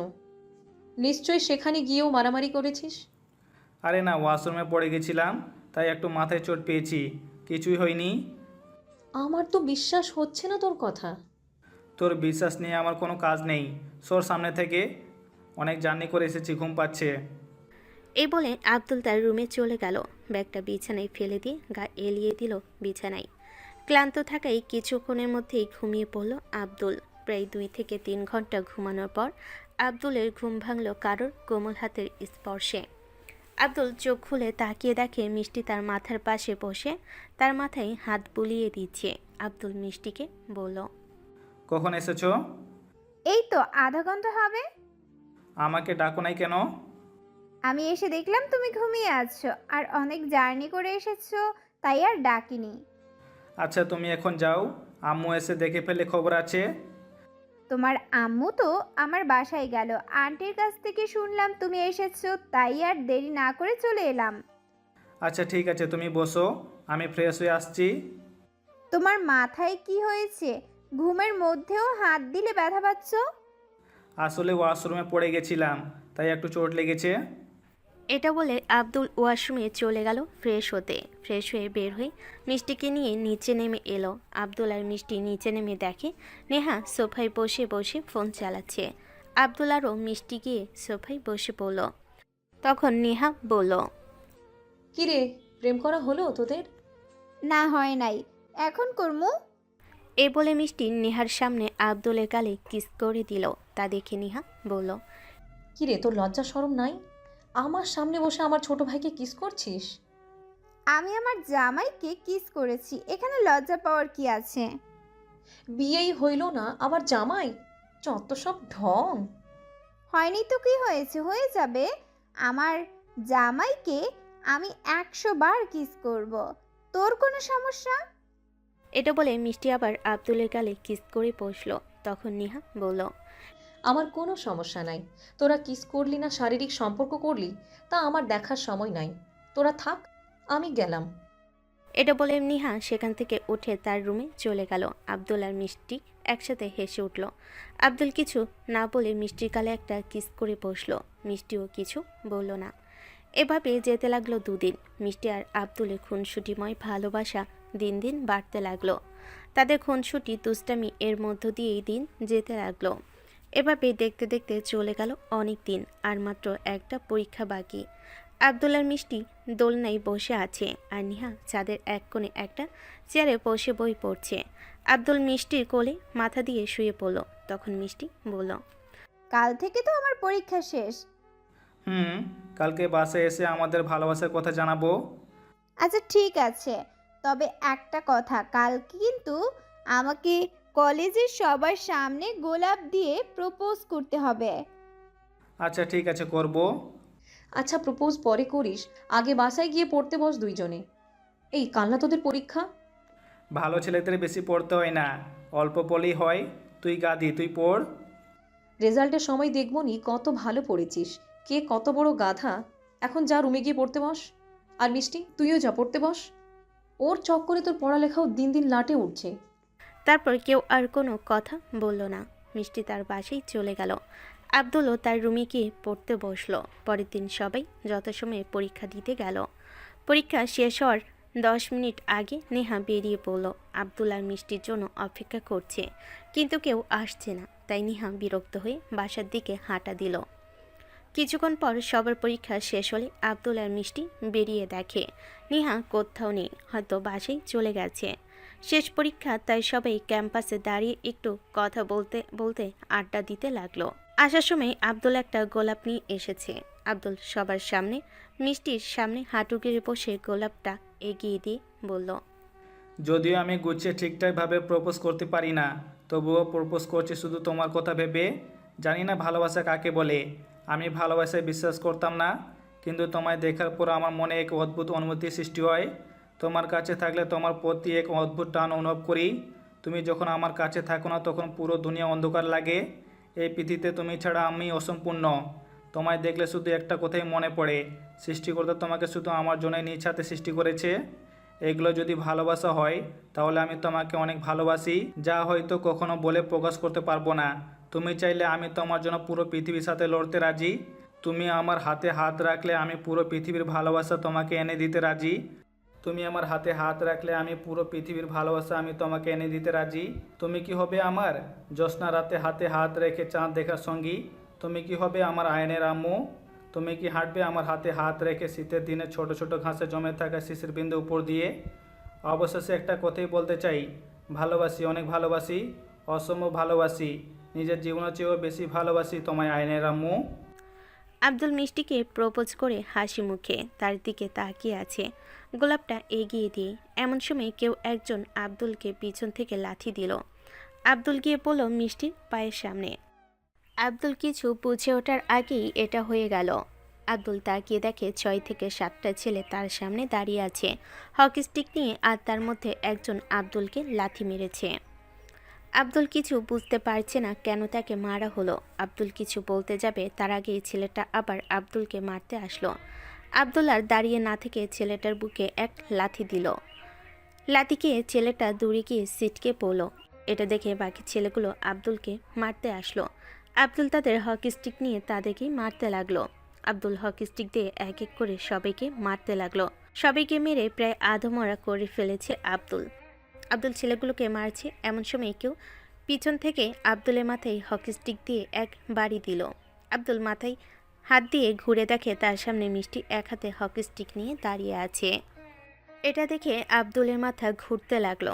আব্দুল কিছু বুঝতে পারছে না, সব কিছু যেন ধোঁয়াশা লাগছে তার কাছে। তখন আব্দুল মিষ্টিকে উদ্দেশ্য করে বলল, মিষ্টি, তুমি এটা কি করলে? ঠিক তেমনটাই করেছি যেমনটা তুই আমার ভাইয়ের সাথে করেছিলি। তোমার ভাইকে? আমি তোমার ভাইয়ের সাথে কি করেছি? নিলয় আমার কলিজার টুকরো ছোট ভাই, যাকে তুই 4 মাস আগে মেরে হসপিটালে পাঠিয়েছিলি। আমার ছোট কলিজার টুকরা ভাই 3 মাস হসপিটালের বেডে শুয়েছিল। আমি শুধু চেয়ে দেখেছিলাম, কিছু করতে পারিনি। শুধু তোর কারণে আমার ভাইয়ের এই অবস্থা হয়েছিল। আজ তোকেও ঠিক তেমনভাবে হসপিটালের বেডে পাঠাবো, দেখবি মৃত্যুর যন্ত্রণা কত ভয়ানক। এটা বলে মিষ্টি আব্দুলের বুকে দিল এক লাথি। আব্দুল মাটিতে গিয়ে আশ্রে পড়ল। আব্দুলের মাথা থেকে রক্ত পড়ছে। আব্দুল মাটির থেকে উঠে হাঁটু গেড়ে বসে বলল, তার মানে তুমি আমায় এতদিন ভালোবাসোনি, অভিনয় করেছো আমার সাথে? মিষ্টি, তুমি কি আমায় সত্যি ভালোবাসো না? ভালোবাসবো তাও আবার তোকে? কখনো সম্ভব না। না, আমি তোকে কোনোদিন ভালোবাসিনি আর বাসবো না। প্লিজ মিষ্টি, তুমি বিশ্বাস করো, আমি নিলয়কে মারিনি। তুমি ভুল বুঝছো। আমি তোমাকে অসম্ভব ভালোবাসি। আমি তোমাকে ছাড়া বাঁচতে পারবো না। আমিও তো এটাই চাই, তুই আমাকে ভালোবেসে না পেয়ে তিলে তিলে কষ্ট পেয়ে মরিস। আমি ভুল করতেছি তাই না? নিলয় আমার কলিজার টুকরো ভাই, প্লাস ও আমার বেস্ট ফ্রেন্ড। তাই ও আমাকে সব বলেছিল। ভয়ে বাসায় যাবে বলেনি, আমিও ভয়ে বাসায় বলিনি। আমার কলিজার টুকরো ভাইকে আমি দেখতে গিয়ে আমার কলিজা ছিঁড়ে যাচ্ছিল যে তুই এত বাজেভাবে আমার ভাইকে মেরেছিলি। আমার ভাই ৩ মাস হসপিটালের বেডে মৃত্যুর যন্ত্রণায় কাটিয়েছিল। এত সহজে কিভাবে ভুলা যায়? আজও ঠিক সেই রকম তোর অবস্থা করব। দেখবি মৃত্যুর যন্ত্রণা কাকে বলে। এই 4 মাসে কিন্তু অনেক কিছু ঘটে যেতে পারে, যার জন্য ভবিষ্যতে তোমাকে আফসোস করতে যেন না হয় মিষ্টি। আর একটা কথা, এত ভালোবাসা পরও আমাকে ঠকানোর যে সিদ্ধান্ত তুমি নিয়েছো না, এই সিদ্ধান্তটাই একদিন তোমাকে কাঁদতে কাঁদতে ক্লান্ত করে দিবে। আফসোস করবে এই মিষ্টি, তাও আবার তোর জন্য। হাসালি আমাকে। আর তোর জন্য কাঁদবে এই মিষ্টি? তোকে প্রথম দিন ছাদে দেখেই চিনতে পারি আমি। আমি সেই দিনই মারতে পারতাম তোকে, কিন্তু আমি তোকে ভালোবাসার জালে ফাঁসিয়ে মায়ায় ফেলে শারীরিক এবং মানসিক যন্ত্রণা দিতে চেয়েছিলাম, যেন তুই তিলে তিলে কষ্ট পেয়ে মরিস। তাই তোর এত কাছ থেকে কাছে এসে এত আপন হয়েছিলাম, আমার প্রতি মায়া বাড়িয়েছিলাম, যেটা আমার সেই প্রথম দিনের প্ল্যান, যা আজ পুরোপুরি সাকসেস। এটা বলে মিষ্টি হাসতে লাগলো। আব্দুল শুধু তাকিয়ে আছে অবাক চোখে মিষ্টির দিকে। আব্দুলের পুরো দুনিয়া অন্ধকার হয়ে আছে। আব্দুল শুধু ভাবছে মিষ্টি তাকে ভালোবাসনি, তার সাথে বেইমানি করেছে, তার সাথে অভিনয় করেছে। এসব ভাবতেই আব্দুলের চোখের কোণে পানি চলে আসে। সত্যি আব্দুলের আজকে মানসিকভাবে অসম্ভব যন্ত্রণা হচ্ছে, যেমনটা মিষ্টি চেয়েছিল। আব্দুলের পুরো কলিজা ছিঁড়ে খাচ্ছে কেউ একজন, যেটা মিষ্টি। আব্দুল আর কিছু ভাবতে পারল না। তখন আব্দুল মিষ্টিকে উদ্দেশ্য করে শুধু একটা কথাই বলল, আমার ভালোবাসাটা মিথ্যা নয়, তবে তোমার ভালোবাসাটা ছিল নিখুঁত অভিনয়, যা চলচ্চিত্র অভিনেত্রীদেরও হার মানাবে। বেশি কিছু চাইনি, তোমাকে চেয়েছিলাম, একটু ভালোবাসা লোভে পড়েছিলাম। মৃত্যু হবে নিশ্চয় জেনেও মৃত্যুকে ভয় না করে তোমাকে হারানো ভয় করেছিলাম। কখনো তুমি আমাকে ছেড়ে যাবে না, এটা সবাইকে বলেছিলাম। আজ দেখো সেটাই হলো সত্যি। তবে তুমি নিশ্চিত থাকো, আমাকে একদিন তোমার মনে পড়বেই। খারাপ সময় তোমাকে একদিন গ্রাস করবেই। আর সেই দিন আমি হারিয়ে যাব ওই দূর আকাশে। সত্য খুঁজেও পাবে না আমায় লক্ষ্যতারার মাঝে। তবে তুমি মিলিয়ে নিও, আমার যদি দিনগুলো কাটতে ধরে ভালো, তাহলে তুমি থাকতে পারবে না ভালো। নিভে যাবে তোমার আলোকিত জীবনে আলো। অভিশাপ দিতে হবে না, কেননা আমার চোখের পানি একদিন তোমায় ভালোভাবে ঘুমাতে দিবে না। এমন একটা সময় আসবে, সারাদিন না খেয়ে চোখে ধোঁয়াশা দেখবা, পায়ে দাঁড়িয়ে থাকা শক্তি হারাবা। শুধু বুকে বাঁ পাশে না, ডান পাশেও যন্ত্রণা শুরু হবে। তোমার মস্তিষ্কে শুধু আমার ছবি ভেসে উঠবে। আর তখনই তোমার মনে পড়বে অতীতে একজন নির্দোষ মানুষের সাথে করেছিলে তুমি অবহেলা এবং বেইমানি। আর তখনই তুমি অনুভব করবে ভালোবাসা মানুষকে ঠকানোর কি জ্বালা। এটা বলে আব্দুল উঠে দাঁড়ালো। তখন 4-5টা ছেলে এসে আব্দুলকে ইচ্ছে মতো মারতে লাগলো। আব্দুল ইচ্ছে করলেই তাদের মেরে শুয়ে দিতে পারে, কিন্তু আব্দুল চুপ করে আছে। আব্দুলকে মারতে দেখে মিষ্টি বলল, আমি গেলাম, তোরা ওকে মেরে আধমরা করে ফেল, যেন হসপিটালের বেডে 6 মাস শুয়ে থাকতে হয়। হাত পা সহ শরীরের প্রত্যেকটা অংশ ভেঙে ফেল, যেন আমার ভাইয়ের চেয়েও বেশি মৃত্যুর যন্ত্রণা নিজের চোখ দিয়ে দেখতে পায়। ওকে আপনি যান, আমরা ওর এমন ব্যবস্থা করছি যেন সারা জীবন হসপিটালে বেডে শুয়ে থাকতে হয়।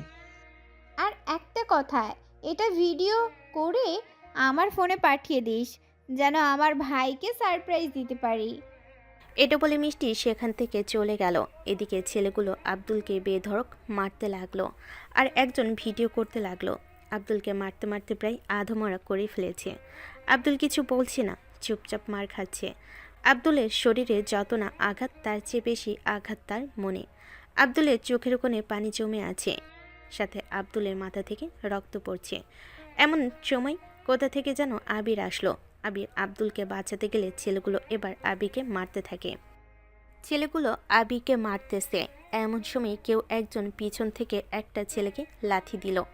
এটা দেখে বাকি ছেলেগুলো পিছনে তাকাতে দেখে আব্দুল তাদের সামনে রক্তাক্ত অবস্থায় দাঁড়িয়ে আছে। ছেলেগুলো অবাক হয়ে তাকিয়ে আছে আব্দুলের দিকে, কেননা কয়েক সেকেন্ড আগেই তারা আব্দুলকে মেরে পুরো আদমরা করে ফেলেছিল, কিন্তু এখন আব্দুলই তাদের সামনে দাঁড়িয়ে আছে। তখন আব্দুল বলল, কি রে, অবাক হচ্ছিস? অবাক হওয়ারই কথা। তোদের মতো মাছিকে মারতে আমার 2 মিনিট লাগবে না। এতক্ষণ পরে মার খেলাম কেন জানিস? মিষ্টির জন্য। ভাবলাম মিষ্টি এত কষ্ট করে আমাকে ঠকিয়েছে, সব কিছু করেছে নিখুঁতভাবে প্ল্যান করে, তাই একটু মার তো খেতেই হয়। আর তার ভিডিওটাও বানিয়ে দিলাম যেন ও নিলয়কে সারপ্রাইজ দিতে পারে আর নিজেও সারপ্রাইজ হতে পারে। এটা বলে আব্দুল পড়ে থাকা একটা হকি স্টিক হাতে তুলে নেয়। তারপর হকি স্টিক দিয়ে এক এক করে সবাইকে মারতে থাকে। আবিরও উঠে আব্দুলের সাথে সাথে তাদেরকে মারতে থাকে। আব্দুল সবাইকে মারতে মারতে আধমরা করে ফেলেছে। মারতে মারতে আব্দুল একটা ছেলের মাথা বরাবর দিল হকি স্টিক দিয়ে সজোরে একটা বাড়ি। মাথায় সজোরে হকি স্টিক দিয়ে বাড়ি খেয়ে ছেলেটার নিচে পড়ে মাথায় হাত দিয়ে কাতরাতে থাকলো, যেন মনে হয় ছেলেটা মৃত্যুর কয়েক সেকেন্ড আগে অবস্থান করছে। এভাবে কাতরাতে কাতরাতে ছেলেটা কয়েক সেকেন্ডের মধ্যেই সেখানে মারা গেল। এটা দেখে বাকি ছেলেগুলো প্রচুর পরিমাণে ভয় পেয়ে গেল। আবার একটা ছেলে আব্দুলকে মারতে আসলে আব্দুল সেমভাবে দিল ছেলেটার মাথায় হকি দিয়ে একটা বাড়ি। কয়েক সেকেন্ডের মধ্যেই ছেলেটা মাটিতে শুয়ে পড়ল। এটা দেখে বাকি ছেলেগুলো নিজেদের যান বাঁচাতে দৌড়ে পালিয়ে গেল। যে ছেলেটা ভিডিও করছিল সেও ভয়ে পালিয়েছে আর মোবাইল ফেলে দিয়ে আব্দুল ফোনটা হাতে তুলে ভিডিওটা পাঠিয়ে দিল মিষ্টির কাছে। তারপর আব্দুল ফোনটা আছাড় মেরে ভেঙে ফেল। তারপর আব্দুল আবিকে ধরে হসপিটালে নিয়ে যেতে লাগলো, কেননা আবির প্রায় অনেকটাই মার খেয়েছে। এদিকে আব্দুলের শরীরে রক্ত লেগে আছে আর মাথা দিয়ে এখনও হালকা রক্ত পড়ছে, কিন্তু আব্দুলের সেদিকে কোনো খেয়াল নেই, যেন আব্দুলের কিছুই হয়নি। আব্দুল আবিরকে হসপিটালে নিয়ে এসে আবিরের হালকা ট্রিটমেন্ট করে নিজের মাথায় ব্যান্ডেজ করে নিল, সাথে ক্ষত স্থানগুলো পরিষ্কার করে নিল। তারপর আব্দুল আর আবির বাইরে বের হয়ে আসলো। তখন আবির বলল, আফসোস করিও না দোস্ত। আফসোস কেন হবে না বল? এত ভালোবাসা পড়ো, না বুঝলো আমার ভালোবাসা, না বুঝলো আমারে। চিন্তা করিস না, সব ঠিক হয়ে যাবে। চল বাসায় চল।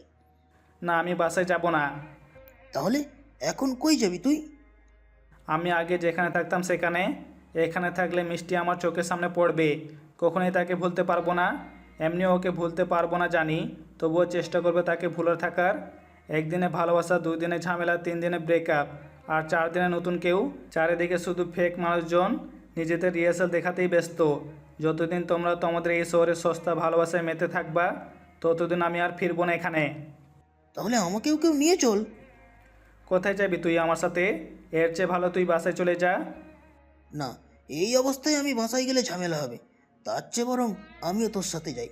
এক্সাম শেষ, তাই কোনো সমস্যা নেই। 2-3 মাস থেকে বাইরে ঘোরাও হবে আর তোর সাথে থাকাও হবে। তারপর 2-3 মাস পর তুই চাইলে আমার সাথে চলেও আসতে পারিস, আবার নাও আসতে পারিস, সেটা তো তোর ওপর। আচ্ছা ঠিক আছে, আমি আর না করবো না, চল তাহলে। দাঁড়া, বাসায় ফোন করে জানিয়ে দে। আর তুইও বাসায় ফোন করে জানিয়ে দে। তুই ফোন করে জানিয়ে দে, আমার প্রয়োজন নেই। এই বলে আব্দুল তার ফোন থেকে সিম 2টা বের করে ভেঙে ফেলল। ফোনটাও ভেঙে গেছে, তাই সেটাও রাস্তার সাইডে ফেলে দিল। আবির তার বাসায় ফোন করে জানিয়ে দিল সে ঘুরতে যাচ্ছে কয়েক মাসের জন্য। তারপর আব্দুল আর আবির বাস স্টেশনে গিয়ে 2টা টিকিট কেটে বাসে উঠে পড়ল। প্রায় 8 থেকে 10 ঘন্টা জার্নি করে তারা চলে এলো চট্টগ্রামে। তারপর আবির আর আব্দুল একটা গাড়ি নিয়ে চলে এলো রানার বাসায়। রানার বাসার সামনে দাঁড়িয়ে আব্দুল কলিং বেলে চাপ দিল। কিছুক্ষণ পর রানা এসে দরজা খুলে দিল। রানা দরজা খুলে তাকিয়ে দেখে আব্দুল আর একটা ছেলে দাঁড়িয়ে আছে। রানা ভালোভাবে আব্দুলের দিকে তাকাতেই দেখতে পেল আব্দুলের মাথায় ব্যান্ডেজ, ব্যান্ডেজের অংশ লাল হয়ে আছে রক্তে, আর আব্দুলের মুখে কয়েক জায়গায় হালকা একটু ক্ষত। এটা দেখে রানা শান্ত গলায় বলল, কিরে, তোর এই অবস্থা কে করেছে? কথা বল আব্দুল। কিরে, কথা বল, কে তোর এই অবস্থা করেছে? তুই শুধু একবার বল, কে তোর এভাবে মেরেছে? আমি তোরে কথা দিচ্ছি, আমি মেহরাজ হোসেন রানা পুরো দুনিয়ায় উল্টে ফেলাম। বাবা! আব্দুলের মাথায় ব্যান্ডেজ এবং মুখে কয়েক স্থানে ক্ষত দেখে রানা রেগে বলল, তোর গায়ে হাত দিয়েছে কে? তোর এ অবস্থা হয়েছে কেমনে? কে তোর গায়ে হাত দিয়েছে? চুপ কর। কি রে, আমি তোরে কি কইতাছি? তোরে আমি কি কই? তোর গায়ে হাত দিয়েছে কে? কথা কস না কেন? কথা বল, একবার বল শুধু, তোর গায়ে হাত দিয়েছে কে? আমি মেহেরাজ পুরো দুনিয়া উল্টা ফেলাম। চুপ করবি? তোরে বলতে হবে না, আমি বুঝে গেছি। নিলয় না নিলয়, আয় তুই আমার লগে আয়। এ বলে রানা আব্দুলের হাত ধরে বাইরে নিয়ে যাবে। তখন আব্দুল বলল, না, নিলয় আমার গায়ে হাত দিইনি। তুই মাথা ঠান্ডা করে ভিতরে চল। মাথা ঠান্ডা করবো মানে? তোর গায়ে হাত দিয়েছে, আমি চুপ করে থাকবো? আরে আমার গায়ে হাত দিবি এত সহজে? আমি ইচ্ছে করেই মার খেয়েছি, আর তাদের উচ্চ শিক্ষাও দিয়েছি। নেক্সট টাইম আমার সামনে দেখলে আর দাঁড়িয়ে থাকবে না। আয় তুই ভিতরে আয়, আবির তুইও আয়। এ বলে আব্দুল রানাকে ধরে ভিতরে নিয়ে যায়, সাথে আবিরকেও। তারপরে আব্দুল আবিরের সাথে রানার পরিচয় করিয়ে দিল। তখন রানা বলল, এখন বল, তোর এই অবস্থা কেমনে হয়েছে? রাতে তোরে সব খুলে বলমু। এখন জার্নি করে এসেছি, অনেক ক্লান্ত লাগছে। আচ্ছা, যা তুই রুমে গিয়ে ফ্রেশ হয়ে রেস্ট নে, আর আবিরকে তোর পাশের রুমটা দেখিয়ে দে। তারপর আব্দুল চলে এলো তার রুমে এবং আবিরকে তার পাশের রুম দেখিয়ে দিল। তারপর আব্দুল তার রুমে গিয়ে ফ্রেশ হয়ে ঘুমানোর চেষ্টা করলো। আব্দুল একটু ঘুমাতে লাফ দিয়ে উঠল বিছানা থেকে। তারপর আব্দুল একটা পানির বোতল নিয়ে পানি খেতে খেতে ভাবতে লাগলো, না, কোনোভাবেই মিষ্টির ছবিটা মস্তিষ্কের ভিতর থেকে সরাতে পারছি না। না, আমাকে যেভাবেই হোক মিষ্টিকে ভুলতে হবে, যেভাবে তানাকে ভুলেছিলাম আমি। এসব ভেবে আব্দুল আবার ঘুমিয়ে পড়ে। এদিকে মিষ্টির মন শান্ত হচ্ছে না, কেননা সেও আব্দুলকে ভালোবাসে গত 1 বছর ধরে। আপনারা হয়তো ভাবছেন মিষ্টি কিভাবে আব্দুলকে 1 বছর ধরে ভালোবাসে, যেখানে তাদের পরিচয় 4 মাস আগে। গল্পের সাথে থাকুন, সব জানতে পারবেন। মিষ্টি ভেবে চলেছে সে কি আব্দুলের সাথে কাজটা ঠিক করেছে। সেও তো আব্দুলকে মন থেকে ভালোবাসে। সে কিভাবে করতে পারলো এই জঘন্যতম কাজটা করতে? এসব আনমনে ভাবছে মিষ্টি। পরক্ষণেই মিষ্টি মনে মনে বলল, যা করেছি একদম সঠিক করেছি। মিষ্টি আব্দুলকে নিয়ে নানা কথা ভেবে চলেছে। এমন সময় কলিং বেল বেজে উঠল। মিষ্টি গিয়ে দরজা খুলে দিল। মিষ্টি তাকিয়ে দেখে তার ভাই নিলয়। নিলয় মিষ্টিকে দেখে জড়িয়ে ধরল, আর মিষ্টিও নিলয়কে দেখে জড়িয়ে ধরল। তারপর নিলয় ভিতরে আসতেই মিষ্টি নিলয়কে বলল, কিরে, আসতে কোনো সমস্যা হয়নি তো তোর? তোর জন্য সকাল থেকে অপেক্ষা করছি। না আপু, তোর জন্য একটা সারপ্রাইজ আছে, যেটা তোর জীবনের সেরা সারপ্রাইজ হবে। কি সারপ্রাইজ আপু? তাড়াতাড়ি বলো, আমার তো এক্সাইটেড লাগছে। তুই ফ্রেশ হয়ে আয়, আমি তোকে দেখাচ্ছি। ওকে আপু। এই বলে নিলয় তার রুমে চলে যায়। তারপর রুম থেকে ফ্রেশ হয়ে তাড়াতাড়ি নিচে আসে। নিচে এসে নিলয় বলল, এখন বলো কি সারপ্রাইজ আপু? এই যে দেখ। এটা বলে মিষ্টি ল্যাপটপটা অন করে ভিডিওটা প্লে করে দিল। আব্দুলকে এভাবে বেধড়ক মারতে দেখে নিলয় প্রচণ্ড রেগে গেল। নিলয়ের চোখ রক্তবর্ণ রূপ ধারণ হয়ে গেছে, মনে হচ্ছে চোখ থেকে রক্তক্ষরণ হবে। নিলয় কিছু না বলে ল্যাপটপে দিল এক ঘুষি। সাথে সাথে ল্যাপটপটা ভেঙে চুরমার হয়ে গেল। নিলয়ের হাত থেকে রক্ত পড়তেছে। এটা দেখে মিষ্টি বলল, কিরে, তুই কি পাগল হয়ে গেছিস? ল্যাপটপটা এভাবে ভাঙলি কেন? আর তোর হাত থেকেও তো রক্ত পড়ছে। ফরুক, রক্ত আগে বল, আব্দুলকে এত বাজেভাবে মারছে কেন?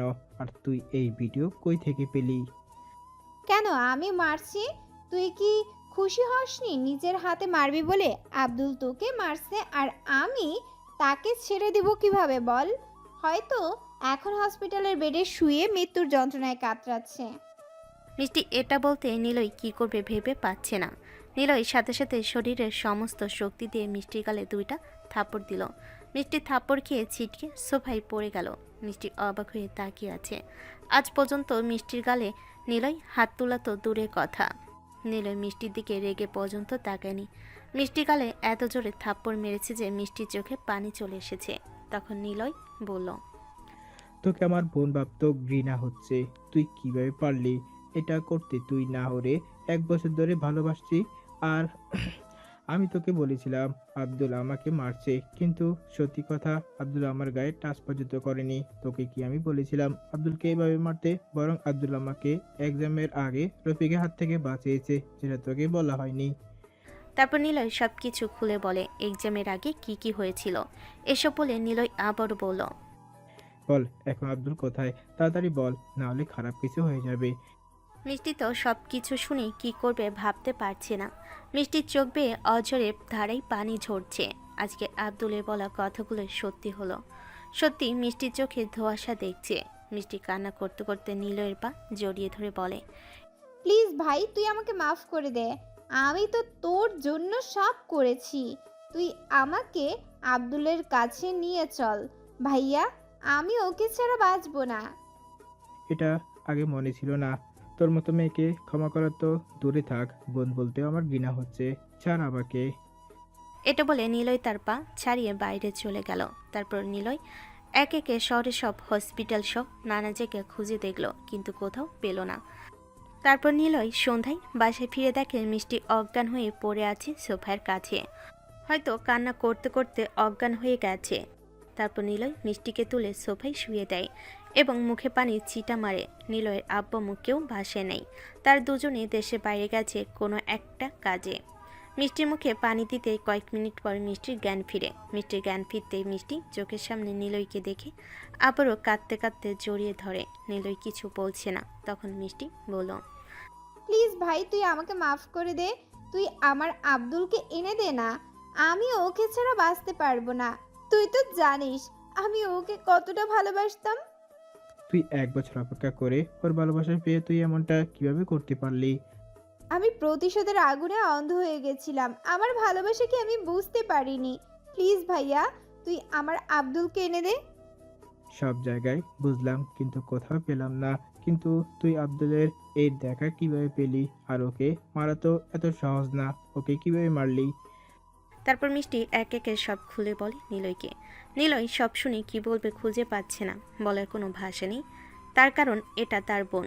এতক্ষণে সে অন্য কেউ হলে দাঁড়িয়ে থাকতে পারতো না। নিলয় তার রাগ কন্ট্রোল করে বলে, তোকে যে নাম্বার থেকে ভিডিও পাঠানো হয়েছে সেটা কল কর আর বল ও আব্দুলকে কি করেছে। তারপর মিষ্টি ওই নাম্বার দেয়, কিন্তু ফোন বন্ধ আসছে। তা দেখে নিলয় বলল, আব্দুল যদি কিছু হয়ে যায় তোকে আমি কোনোদিন ক্ষমা করব না, আর ওই ছেলেদের আমি দেখে নিব। এটা বলতে মিষ্টি আব্দুলের বাসের কথা মনে পড়ে। মিষ্টি এক দৌড়ে বাসা থেকে বেরিয়ে আব্দুলের বাসায় চলে এলো।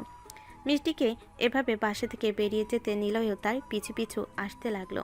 মিষ্টি আব্দুলের বাসার কলিং বেল চাপ দিতেই নিহা এসে দরজা খুলে দিল। নিহা মিষ্টির এই অবস্থা দেখে বলল, কি রে, তোর এই অবস্থা কেন? আর আব্দুল কোথায়? কাল থেকেও বাসায় ফেরেনি। চিন্তা করছে ওর জন্য আম্মু আব্বু। আর আব্দুল ফোনও ধরছে না। এটা শুনে মিষ্টি নেহার পা জড়িয়ে ধরে বলল, প্লিজ নিহা, তুই আমাকে মাফ করে দে। আমি আব্দুলের সাথে অনেক বড় অন্যায় করে ফেলেছি। তুই আব্দুলকে আমার কাছে এনে দে। আরে তুই এভাবে কাঁদছিস কেন? কি হয়েছে সব খুলে বল আমাকে। আর আব্দুল কোথায়? ও তো তোর সাথে থাকার কথা। তারপর মিষ্টি এক এক করে সব খুলে বলল। মিষ্টির কথা শুনে নেহা কিছু বলছে না। নেহার চোখ থেকে পানি ঝরছে, কারণ নেহার একমাত্র আদরের কলেজার টুকরো আব্দুল। তখন নেহা বলল, তোর ভাইটা ভাই আর আমার ভাইটা ভাই না? তোর ভাই কলিজার টুকরো আর আমার ভাই কিছুই না? তুই এটা করতে পারলি আমার ভাইয়ের সাথে? তুই না ওকে ভালোবাসতি? এভাবে ঠকাতে পারলি আমার ভাইকে? প্রতিশোধ নেওয়ার ছিল অন্যভাবে নিতি। তুই আমার ভাইয়ের সবচেয়ে দুর্বল জায়গায় আঘাত করেছিস, যে জায়গাটার ওর সবচেয়ে বেশি ভয়। তুই ওর সেই জায়গাটায় আঘাত করেছিস। তোকে আমি কোনোদিন ক্ষমা করব না। জানি না আমার ভাইটা এখন কোথায় কি অবস্থায় আছে। আমার ভাইয়ের যদি কিছু হয়ে যায় আমি তোকে ছাড়বো না মিষ্টি। আর কখনো এই বাসায় আসার চেষ্টা করবি না। যা এখান থেকে, আর কখনো আমার চোখের সামনে আসবি না। তুই আমার বেস্ট ফ্রেন্ড ছিলি, এটা ভাবতেও আমার নিজের প্রতি ঘৃণা হয়। এটা বলে নেহা মিষ্টির মুখের উপর দরজাটা বন্ধ করে দিল কাঁদতে কাঁদতে। মিষ্টি সেখানে বসে কাঁদতে লাগলো। নিলয় মিষ্টিকে উঠিয়ে নিয়ে বাসে চলে গেল। মিষ্টির কান্না থামাতে পারছে না। নিলয় কি করবে ভেবে পাচ্ছে না।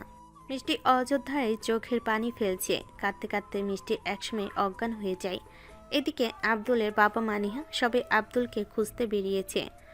অনেক খোঁজাখুঁজির পর আব্দুলকে পেল না। হসপিটাল সহ আব্দুলের সব বন্ধু বান্ধব এর বাসা সহ শহরের সব জায়গায় খুঁজে ফেলেছে, কিন্তু আব্দুলকে পেল না। আব্দুলকে খুঁজতে খুঁজতে রাত হয়ে গেল। তারাও হতাশ হয়ে বাসায় চলে এলো। নিহত তার কান্না থামাতে পারছে না, সাথে আব্দুলের আম্মু কান্না করছে। আব্দুলের আব্বু তাদের সামলানোর চেষ্টা করছে। এদিকে সন্ধ্যায় বাসার ছাদে বসে আছে আব্দুল, রানা আর আবির। আব্দুল সব কথা খুলে বলে রানাকে। সব কথা শুনে রানা আব্দুলকে উদ্দেশ্য করে বলল, এত কিছু ঘটে গেল, আমায় একটা ফোন দিলি না?